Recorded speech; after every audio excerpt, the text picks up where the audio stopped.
परीक्षा पे चर्चा करने के लिए 15 तारीख से 10वीं की परीक्षाएं शुरू हो रही हैं। बच्चों के ऊपर अपनी महत्वाकांक्षाएं ना ला दें एक गार्जियन के तौर पे। बच्चों को कूल फील कराएं, उनको नैसर्गिक और प्राकृतिक तौर पे अपनी प्रतिभा को निखारने का मौका दें। बस इन्हीं सब बातों पे चर्चा करने के लिए हम लोग जो है वो आज आपके साथ जुड़े हैं। मैं नवकांत ठाकुर हूँ, पेशे से पत्रकार हूँ। स्वतंत्र भारत अखबार का मैं दिल्ली में ब्यूरो चीफ हूँ।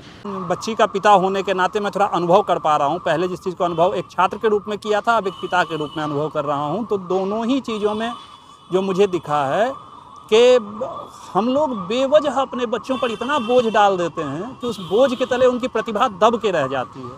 उनको अपने आत्मविश्वास में कमी महसूस होने लगती है कि हम अपने पापा के या अपनी मम्मी के या अपने समाज के, परिवार के अपेक्षाओं पर खड़े उतर पाएंगे या नहीं। जबकि सच्चाई ये है कि हम लोगों ने अपने अभी तक का जो जीवन जिया है उसमें अब ये महसूस होता है कि वो सही में परीक्षा के जो नतीजे हैं वो बस खर्चों की रसीदें ही हैं जो पढ़ाई पे हमारी खर्च हुई है। जबकि उस शिक्षा से वो हमारे लिए सीढ़ी है, मैं उसको कम करके नहीं बता रहा हूँ, लेकिन जितना ज़्यादा भयावह बना दिया गया है वह भी नहीं है।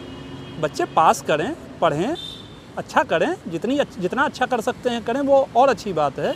लेकिन हर बच्चा ऐसा नहीं है कि वो 90+% मार्क्स लेकर ही आएगा।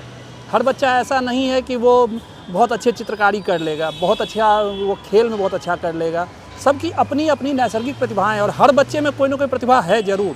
ज़रूरत है उसे तलाशने की, उसे तराशने की। तलाशिए और तराशिए। अगर ये कर सकते हैं तो अच्छी बात है, वरना उसे छोड़ दीजिए। प्रकृति उसे तलाश भी लेगी और तराश भी देगी, उसे मौके भी दे देगी।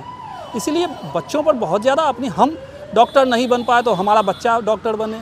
क्यों बने भाई? हमारी महत्वाकांक्षाओं का बोझ वो क्यों उठाए?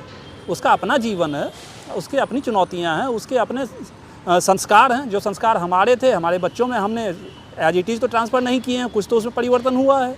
हमने वो जिस माहौल से हम लोग आए हैं, हमारे बच्चों के पास वो माहौल तो नहीं है। तो उनकी चुनौतियां अलग हैं, उनके पास संसाधनों की जो उपलब्धता है वो अलग तरह की है, उनकी ज़रूरतें अलग हैं और आने वाले समय में उनके लिए लक्ष्य भी अलग हैं, हम लोगों से अलग लक्ष्य हैं। इसलिए बच्चों पर महत्वाकांक्षाएं मत ला दिए, बच्चों को खुला आसमान में उड़ान भरने दीजिए। बच्चों से मैं यही कहूँगा कि बच्चे, हमने भी जिस फेज से आप गुजर रहे हैं वह फेज हमने गुजारा है, हम उससे निकल के आए हैं। और उस फेज से निकलने के बाद अब हम आपको ये कह सकते हैं कि आप बेवजह का तनाव बिल्कुल मत लीजिए। बिल्कुल कोई ज़रूरत नहीं है तनाव लेने की। अगर आप तनाव मुक्त होकर के पढ़ाई करेंगे और एक लक्ष्य बना के करेंगे, आप आराम से करेंगे। और जितना करना था आप कर चुके हैं। अब आपके पास जो अंतिम समय, जो अंतिम 1 हफ्ते का जो समय है, इस 1 हफ्ते में उसका रिवीजन कीजिए। बोझ बिल्कुल मत लीजिए दिमाग पर कि हमें टॉप करना है, हमें सबसे आगे निकलना है। सबसे आगे की रेस कभी ख़त्म नहीं होती। आज आप अपने क्लास में सबसे आगे निकलना चाहते हैं, उसके बाद अपेक्षाएं ये होंगी कि आप अपने स्कूल में सबसे आगे निकलें, उसके बाद अपेक्षा होगी कि आप नेशनल लेवल पे सबसे आगे निकलें। कहीं नहीं रुकेगी और उसका कोई परिणाम नहीं मिलने वाला। आप अच्छा करें, अपनी ज़िंदगी को जिएं और एंजॉय करते हुए परीक्षा दें, आगे बढ़ें। यही आपको सलाह है और यही सबसे निवेदन है कि बच्चों के ऊपर अपेक्षाओं का बोझ मत ला दें।